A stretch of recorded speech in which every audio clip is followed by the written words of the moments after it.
नमस्कार, बहुत स्वागत है आपका। इंडिया वॉइस देख रहे हैं आप। देवभूमि समाचार की शुरुआत करते हैं। बुलेटिन की शुरुआत बड़ी खबर के साथ करेंगे। देहरादून से बड़ी खबर मिल रही है। स्कूल शिक्षा की गुणवत्ता में 3 राज्य अव्वल आए हैं। उत्तराखंड पिछड़ा। स्कूली शिक्षा में देश के अन्य राज्यों से फिर पिछड़ा है उत्तराखंड। परफॉर्मेंस ग्रेडिंग इंडेक्स में 37 राज्यों में 35वें स्थान पर उत्तराखंड हुआ है शामिल। केंद्रीय शिक्षा मंत्रालय ने जारी की है परफॉर्मेंस की ये ग्रेडिंग। इंडेक्स 2020-21 इंडेक्स में उत्तराखंड को 1000 में से 719 अंक मिले हैं। पहले नंबर पर केरल, फिर महाराष्ट्र और पंजाब राज्य हैं। बीते 37 सालों में 27 राज्यों ने अपनी शिक्षा प्रणाली में सुधार। खराब प्रदर्शन करने वाले 10 राज्यों में भी उत्तराखंड शामिल रहा है।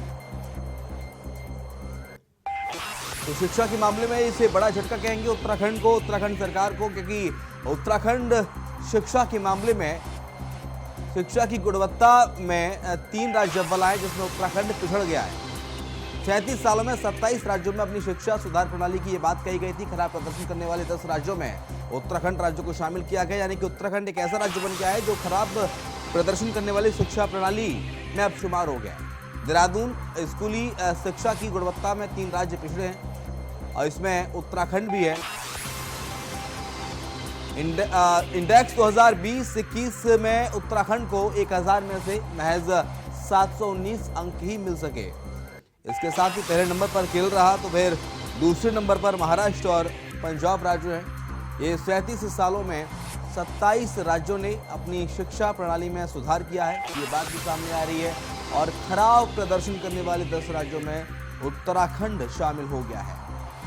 पहले नंबर पर केरल, फिर महाराष्ट्र और पंजाब राज्य भी इनमें शुमार हैं। तो अच्छे राज्यों में केरल, महाराष्ट्र और पंजाब हैं, जिसमें शिक्षा की जो गुणवत्ता है वो बेहतर है, बेहतर शिक्षा दी जा रही है। खराब प्रदर्शन करने वाले 10 राज्यों में उत्तराखंड को शामिल किया गया है। लेकिन जो केरल राज्य सामने आया है, पंजाब सामने आया है, यहाँ कहा जा रहा है कि यहाँ शिक्षा की जो गुणवत्ता है वो बेहतरीन है। अच्छी शिक्षा बच्चों को यहाँ दी जाती है, लेकिन स्कूली शिक्षा में उत्तराखंड फिसड्डी साबित हुआ, पिछड़ गया। ये महत्वपूर्ण जानकारी। अभय ज्यादा जानकारी के लिए हमारे साथ हमारे संवाददाता इस वक्त फोन लाइन पर जुड़ गए हैं। अभय, स्कूली शिक्षा की गुणवत्ता में उत्तराखंड फिसड्डी साबित हो रहा है। अभय, क्या महत्वपूर्ण जानकारी इसमें? जी बिल्कुल, ये चिंता का विषय है और खासतौर पर शिक्षा विभाग के लिए, जो लगातार अपने सुधार के दावे यहाँ पर कर रहा है। देश भर में 37 राज्यों में जो शिक्षा का जो इंडेक्स जारी किया गया है, उसमें 35वें नंबर पर उत्तराखंड है, यानी आखिरी पायदानों में उत्तराखंड का नंबर आ रहा है। तो ये सीधे तौर पर सरकार के लिए भी चिंता का विषय है, खासतौर पर शिक्षा विभाग के आला अधिकारियों के लिए चिंता का विषय है। ऐसे में शिक्षा की गुणवत्ता को सुधारने के लिए जो प्रयास किए जा रहे हैं, उन प्रयासों में और तीव्रता यहाँ पर लाने की आवश्यकता है। बच्चों में खासतौर पर जो शिक्षा को लेकर जो पिछले कोरोना काल का जो पीरियड रहा, उस दौरान जिस प्रकार से वर्क फ्रॉम होम कर ये कह सकते हैं कि एजुकेशन भी चली थी, उसी तर्ज पर उसमें अब और सख्ती के साथ काम करने की आवश्यकता है, ताकि बच्चों में जो शिक्षा का स्तर और बेहतर हो सके, गुणवत्तापरक शिक्षा बच्चों को यहाँ पर मिल सके। उसके लिए सरकार यहाँ पर कोशिश तो करेगी, लेकिन जो विभागीय अधिकारियों के जो दावे हैं, उन दावों के सभी पोल ये कह सकते हैं कि इंडेक्स के जारी होने के बाद यहाँ पर खुली है। और ये शिक्षा विभाग के लिए चिंता का विषय भी है, सरकार के लिए भी चिंता का विषय है। और आने वाले दिनों में अगर शिक्षा विभाग बेहतर काम नहीं करता है, तो फिर ये समझा जा सकता है कि उत्तराखंड में शिक्षा के लिए, जो शिक्षा का हब उत्तराखंड कहा जाता है, वो अपने ही उन सब चीजों में पिछड़ता हुआ और पीछे चला जाएगा। जी अभय, एक महत्वपूर्ण बात देखने वाली ये है कि एक तरफ तो हम बढ़ रहे हैं कि मेडिकल की पढ़ाई हिंदी में कराई जाए, मध्य प्रदेश में जो हुआ इसी साल, उसी तर्ज पर हम आगे बढ़ रहे हैं। एक तरफ हम स्कूली शिक्षा को ही नहीं सुधार पा रहे। बिल्कुल, ये सबसे बड़ा चिंता का विषय इसलिए भी समझा जा सकता है कि राज्य सरकार दावे बहुत सारे कर रही है। तो 2025 तक ये कह सकते हैं कि उत्तराखंड को उत्कृष्ट राज्यों की श्रेणी में शुमार करने की बात उत्तराखंड की सरकार यहाँ पर करती है। लेकिन जिस प्रकार से शिक्षा के क्षेत्र में जो इंडेक्स, जो सूची जारी यहाँ पर की गई है शिक्षा मंत्रालय की तरफ से, उसमें जिस प्रकार से उत्तराखंड राज्य पिछड़ा हुआ नजर आ रहा है। 37 राज्यों की सूची में 35वें नंबर पर उत्तराखंड का स्थान आना, 2019 की तुलना में ये कह सकते हैं कि 39 अंक और नीचे गिरना इंडेक्स, ये सीधे तौर पर इस बात का प्रमाण है कि शिक्षा विभाग में जो काम होना चाहिए था वो काम धरातल पर नहीं हुआ है। जो वायदे, जो योजनाएं शुरू करने की बात यहाँ पर लागू की गई थी, जो वायदे यहाँ पर किए गए थे और जनता को आश्वस्त किया गया था कि शिक्षा के क्षेत्र में बेहतर काम यहाँ पर किया जाएगा, उन सब चीजों में अभी तक बेहतर काम यहाँ पर नहीं हो पाया। यही वो सब चीजें हैं, यही वो ये कह सकते हैं कि कमियां हैं, जिन कमियों के चलता आज उत्तराखंड राज्य शिक्षा के क्षेत्र में पिछड़ता हुआ नजर आ रहा है। धरातल पर जो काम होने चाहिए थे, यानी स्कूलों में बेहतर सुविधाएं देने के साथ साथ जो गुणवत्ता पर जो शिक्षा मिलनी चाहिए थी, बने वो रहिए, यहाँ पर अगली नहीं खबर मिल पर पा भी रही है। आपसे अपडेट लेंगे। अब है अगली खबर की ओर बढ़ लेते हैं और खबर देहरादून से ही है, जहां पर उत्तराखंड में अगले साल से हिंदी में मेडिकल की पढ़ाई होगी। ऐसा करने वाला देश का दूसरा राज्य होगा उत्तराखंड। मध्य प्रदेश के बाद ऐसा करने वाला दूसरा राज्य उत्तराखंड बनेगा। हिंदी में पाठ्यक्रम तैयार करने के लिए समिति गठित की गई है। चिकित्सा शिक्षा विभाग ने 4 सदस्यीय समिति गठित कर दी है। अध्ययन के बाद ड्राफ्ट तैयार करेगी ये समिति। 4 सदस्यीय समिति गठित कर दी गई है। मध्य प्रदेश के बाद दूसरा राज्य होगा उत्तराखंड अब है, जिसमें मेडिकल की पढ़ाई हिंदी में कराई जाएगी।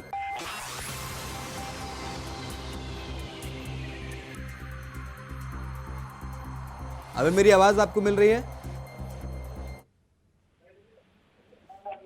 ये कह सकते हैं कि उत्तराखंड सरकार जो नया यहाँ पर निर्णय करने जा रही है, खासतौर पर उच्च शिक्षा के क्षेत्र में, मेडिकल की पढ़ाई के क्षेत्र में जो चीज यहाँ पर लागू करने के बाद सरकार की तरफ से की गई, अगर वो धरातल पर उतरती है तो फिर उत्तराखंड देश का दूसरा राज्य यहाँ पर होगा। मध्य प्रदेश के बाद उत्तराखंड ही देश का दूसरा राज्य होगा जहाँ पर मेडिकल की पढ़ाई हिंदी में यहाँ पर पढ़ाई जाएगी। यानी छात्र खासतौर पर ये कह सकते हैं कि सरकार ने ये जो प्रोग्राम लागू करने के बाद जो यहाँ पर करी है, जिस हिंदी में पढ़ाई करने की जो बात कही है, उत्तराखंड के जो व्यवस्थाएं हैं, उत्तराखंड के दूरस्थ क्षेत्रों में जो छात्र हैं, जो इंग्लिश ये कह सकते हैं कि इस तरह के एजुकेशन से बहुत दूर वहां पर रखते हैं, तो वो चीजें उनको भी आगे बढ़ाने के लिए काफी सहायक सिद्ध यहाँ पर कही जा सकती है। लेकिन अभी ये कह सकते हैं कि सिर्फ सरकार की तरफ से दावे बहुत सारे यहाँ पर किए गए, धरातल पर उतारने के लिए पूरा सिस्टम यहाँ पर जो मेडिकल का जो पूरा सिस्टम है उसको यहाँ पर बदलने की आवश्यकता होगी। क्योंकि अभी तक ये कह सकते हैं कि मेडिकल की जो जितनी पढ़ाई होती थी वो सभी अंग्रेजी में यहाँ पर होती थी। छात्र जो थे वो अपने बायो सब्जेक्ट के हिसाब से अपनी पढ़ाई को यहाँ पर क्या करते थे।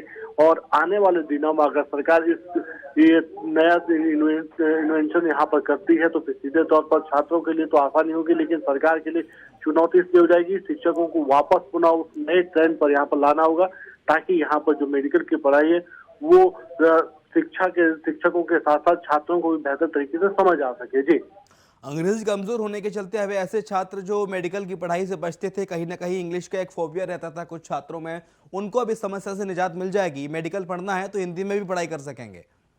बिल्कुल, इसे इस रूप में भी समझा जा सकता है कि उत्तराखंड के जो दूरस्थ क्षेत्रों के जो स्कूल होते हैं, खासतौर पर बेसिक शिक्षा से अगर हम शुरुआत करते हैं तो जो बेसिक शिक्षा में जो ग्रामीण स्तर पर जो स्कूल होते हैं वहां पर इंग्लिश की पढ़ाई बिल्कुल ना के बराबर वहां पर हो पाती है, जबकि निजी स्कूलों में या प्राइवेट स्कूलों में इंग्लिश की जो पढ़ाई होती है वो शुरू से ही बच्चा नर्सरी से ही उनको उन सब चीजों की ट्रेनिंग यहाँ पर मिलनी शुरू हो जाती है। लेकिन सरकारी स्कूलों में ये कह सकते हैं कि इंग्लिश का जो पीरियड होता है वो आमतौर पर 5वीं के बाद यहाँ पर शुरू किया जाता है। तो ऐसे में छात्र हमेशा ही जो दूरस्थ अंचलों के क्षेत्रों के रहने वाले जो छात्र होते हैं वो इंग्लिश से बचना चाहते हैं।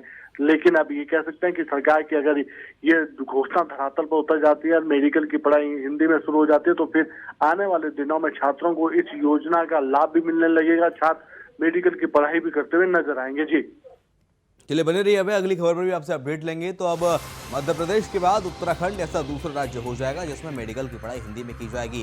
4 सदस्यीय कमेटी का गठन फिलहाल कर दिया गया है। अगली खबर की ओर रुख कर लेते हैं। पूर्व डीजीपी बीएस सिद्धू को हाईकोर्ट से राहत मिल गई है। हाईकोर्ट ने बीएस सिद्धू की गिरफ्तारी पर रोक लगा दी है।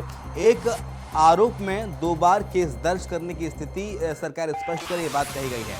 पूर्व डीजीपी पर सरकारी जमीन के कब्जे का आरोप है, पेड़ कटवाने का भी आरोप है और हाईकोर्ट के द्वारा जांच में सहयोग करने के लिए भी कहा गया है। मामले में अगली सुनवाई 16 नवंबर को होगी। अभय ज्यादा जानकारी के लिए हमारे साथ हमारे सहयोगी जुड़े हुए हैं। अभय, पूर्व डीजीपी की गिरफ्तारी पर हाईकोर्ट ने रोक लगा दी है, क्या महत्वपूर्ण जानकारी?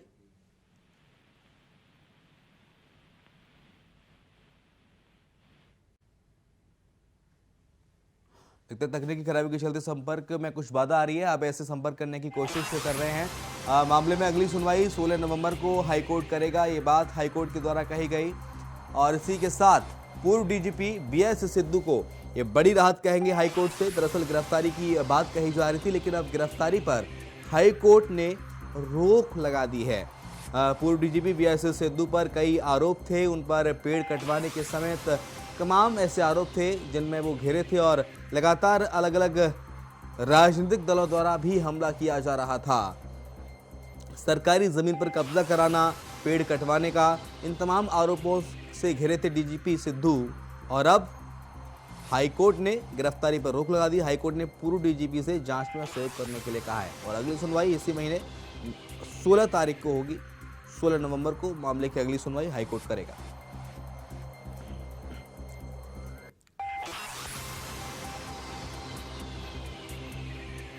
हाईकोर्ट ने बीएस सिद्धू की गिरफ्तारी पर रोक लगाई है। पूर्व डीजीपी है बीएस सिद्धू उत्तराखंड के और एक आरोप में 2 बार केस दर्ज करने की स्थिति स्पष्ट करें सरकार, ये बात भी हाईकोर्ट ने कही। सरकारी जमीन पर कब्जा करने और पेड़ कटवाने का इन पर पूर्व डीजीपी बीएस सिद्धू पर आरोप है। हाईकोर्ट ने पूर्व डीजीपी से जांच में सहयोग करने की भी अपील की है और ये अगली सुनवाई जो है अब 16 नवंबर को हाईकोर्ट करने जा रहा है। तो फिलहाल गिरफ्तारी की जो अटकलें लग रही थी उन पर विराम लग गया है, गिरफ्तारी पर रोक लगा दी गई है। अभय हमारे साथ, हमारे संवाददाता लगातार जुड़े हुए हैं। अभय, हाईकोर्ट से इसे बड़ी राहत करेंगे बीएस सिद्धू को, गिरफ्तारी पर फिलहाल रोक लगा दी गई है। बिल्कुल, इसे ये कह सकते हैं कि पूर्व डीजीपी को हाईकोर्ट की सबसे बड़ी राहत यहाँ पर मिल चुकी है। लेकिन जो सबसे बड़ा जो सवाल है वो यही है कि जिन मामलों पर पूर्व डीजीपी बीएस सिद्धू के खिलाफ मुकदमा दर्ज किया गया था, उन्हीं मामलों को लेकर अब हाईकोर्ट ने ये कह सकते हैं कि सख्त निर्देश यहाँ पर दिए हैं। कहा है कि जो मामला पूर्व में दर्ज हो चुका है उस मामले में दोबारा फिर से मुकदमा दर्ज करना किस परिपाटी के तहत आता है, उसको लेकर अब जवाब यहाँ पर देना पड़ेगा। क्योंकि पुलिस में जो मुकदमा यहाँ पर दर्ज किया गया है पुलिस वन विभाग की तरफ से, उसमें पूर्व डीजीपी के खिलाफ सरकारी जमीन पर अवैध कब्जा करना, पेड़ों का अवैध कटान यहाँ पर करना, उन धाराओं में मुकदमा दर्ज हुआ है। ऐसे में ये कह सकते हैं कि 2012 पूर्व में भी ये मुकदमा यहाँ पर दर्ज हो चुका था, लेकिन तब ये कह सकते हैं कि तब से लेकर इस पूरे मामले की विवेचना यहाँ पर चल रही थी और अब उसी धाराओं में फिर से मुकदमा उसी दर्ज किया गया, जिसको लेकर अब हाईकोर्ट ने सवाल खड़े किए हैं। ऐसे में सरकार को यहाँ पर जवाब देना होगा कि आखिर कौन सी वजह ऐसी रही है। विभाग को बताना होगा कि जो पूर्व में जो विवेचनाएं की गई थी उन विवेचनाओं का क्या स्टेटस इस समय रहा है। तो कह सकते हैं कि जो पूर्व डीजीपी के खिलाफ जो मामला यहाँ पर चल रहा था उस मामले पर अभी भी अंतिम सुनवाई नहीं हो पाई है और ये कह सकते हैं कि हाईकोर्ट की तरफ से पूर्व डीजीपी को राहत दे दी गई है। उनकी जो गिरफ्तारी की जो संभावना तो उन सभी गिरफ्तारियों पर यहाँ पर रोक लगा दी गई है। जी, दरअसल पूरा मामला हाईलाइट कब हुआ था? दरअसल पूरी खबर को एक बार विस्तार से बता दीजिए अब है दर्शकों के लिहाज से। बिल्कुल, बात 2012-13 की है, जब डीजीपी बीएस सिद्धू यहाँ पर गए थे तो उनकी तरफ से मसूरी रोड पर एक जमीन को लेने की बात यहाँ पर की गई थी। उस जमीन पर ये कह सकते हैं कि उनके द्वारा कुछ पेड़ भी यहाँ पर काटने की सूचना वहाँ पर उन्हें मिली थी, जिसके लेकर उन्होंने जो संबंधित जो चौकी थी वहाँ पर मामला भी दर्ज करवाया था, उनको भी दिशा निर्देश दे गए। लेकिन फॉरेस्ट विभाग की तरफ से इस पूरे मामले पर तत्कालीन जो डीजीपी थे उनके खिलाफ यहाँ पर जमीन कब्जाने और पेड़ काटने की धारा में मुकदमा दर्ज किया गया था। कहा गया था कि पद का दुरुपयोग करते हुए डीजीपी की तरफ से उस जमीन को कब्जाने का काम किया गया था, जबकि जमीन गोल्डन फॉरेस्ट के रिजर्व फॉरेस्ट की जमीन थी और उस जमीन को कब्जाने का काम यहाँ पर किया गया था। तब से लेकर अब तक इस पूरे मामले पर ये कह सकते हैं कि कई बार यहाँ पर जांच चली है, पूरी विवेचना यहाँ पर हुई है, लेकिन अंतिम फैसला अभी तक नहीं हो पाया था। मामला कोर्ट में अभी भी विचाराधीन है और ऐसे में कह सकते हैं कि जब इस पूरे मामले पर एक बार फिर वन विभाग की तरफ से मुकदमा दर्ज करने की बात कही गई तो फिर ये समझा जा सकता है कि अगर अभी भी मामले की जल्द सुनवाई नहीं होती तो फिर आने वाले दिनों में जो विभाग की जो मुश्किलें होंगी और बढ़ती हुई नजर आएंगी। जी, बहुत शुक्रिया अभय तमाम सारी जानकारी को साझा करने के लिए। अब बात हरिद्वार की कर लेते हैं, जहां पुलिस लाइन में लोक पर्व इगास धूमधाम के साथ मनाया गया। वरिष्ठ पुलिस अधीक्षक अजय सिंह ने जिले के राजपत्रित और अन्य पुलिस अधिकारियों के साथ मिलकर हर्षोल्लास के साथ इगास बग्वाल का आयोजन किया। पुलिस परिवार के अच्छे स्वास्थ्य की कामना करते हुए सभी को इगास बग्वाल यानी बूढ़ी दीपावली की शुभकामनाएं भी दी गई।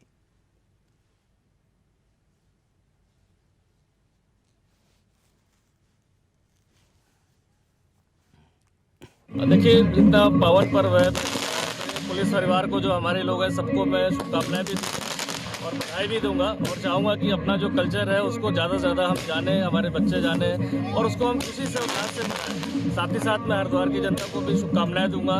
विकास के पर्व पर जो है शुभकामनाएं उनको प्रेषित कर रहा हूँ और साथ ही साथ उम्मीद करता हूँ कि जो है सब लोग स्वस्थ रहें, खुश रहें और इसी के साथ मैं शुभकामनाएं सभी को दे रहा हूँ। तो विकास पर्व की बधाई दी गई। एसएसपी ने पुलिस लाइन में पर्व का आयोजन किया। तस्वीरें में आपको दिखा रहे हैं, देखिए किस तरह से पुलिस परिवार हर्षोल्लास के साथ इस विकास पर्व को मना रहे हैं। कल हमने तस्वीरें भी दिखाई थी, मुख्यमंत्री पुष्कर सिंह धामी ने अपनी पत्नी के साथ गौ पूजन किया, विकास पर्व की प्रदेशवासियों को शुभकामनाएं दी, बधाई दी, उनके उज्जवल भविष्य की कामना की। ये लेकिन एक ये तस्वीर भी हरिद्वार से, जहां पुलिस लाइन में विकास पर्व मनाया गया।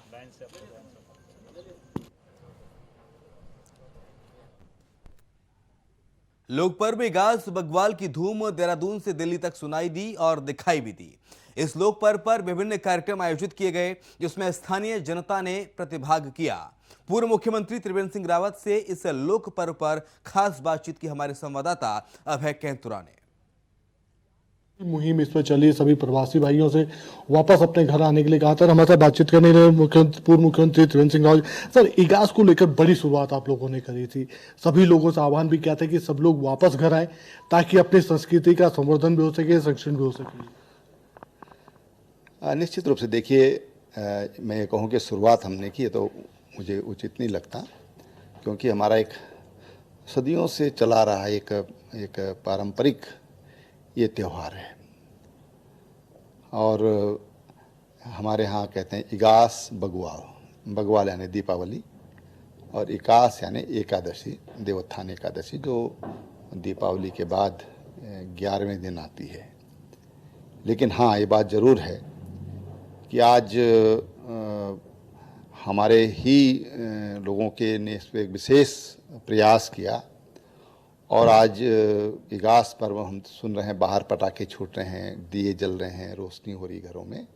तो एक तरह से उसको एक बार फिर अपनी जो पौराणिक संस्कृति है, जो थोड़ा सा कमज़ोर पड़ गई थी या मध्यम पड़ गई थी, आज वो फिर बड़े जोश और उत्साह के साथ ये त्यौहार को मनाया जा रहा है और पूरा उत्तराखंड एक हो रहा है। हमारे जो त्यौहार हैं, हमारे जो पर्व हैं, वो एकता का संदेश देते हैं, प्रेम का संदेश देते हैं, समर्पण का संदेश देते हैं, संकल्प का संदेश देते हैं कि जब हम ऐसे त्यौहार मनाते हैं तो हम आने वाले समय के लिए भी इस तरह का संकल्प लें, क्योंकि किसी भी त्यौहार हो या परंपरा हो, उसका कोई ना कोई एक ठोस कारण होता है और उसके पीछे एक बड़ी मान्यता होती है, विश्वास होता है। ये थे पूर्व मुख्यमंत्री त्रिवेंद्र सिंह रावत जी, जिन्होंने साफ तौर पर कहा है कि लोक पर्व का मतलब प्यार, एकता और संस्कृति का होता है। युवाओं से खासतौर पर उन्होंने अपील की है कि युवा कम से कम अपनी संस्कृति से रूबरू हों ताकि इसे आगे संरक्षित किया जा सके, आगे बढ़ाया जा सके, क्योंकि उत्तराखंड देवों की भूमि और यहाँ पर जो लोक पर्व होते हैं उनके एक अलग मान्यता यहाँ पर होती है। तो उन सब चीज़ों से रूबरू होने की आवश्यकता सभी को है। कैमरामैन सुनील साथ अभय कैंतुरा, इंडिया वॉइस, देहरादून। और इसी के साथ इस बुलेटिन में इतना ही। खबरें लगातार जारी हैं, आप देखते रहिए इंडिया वॉइस।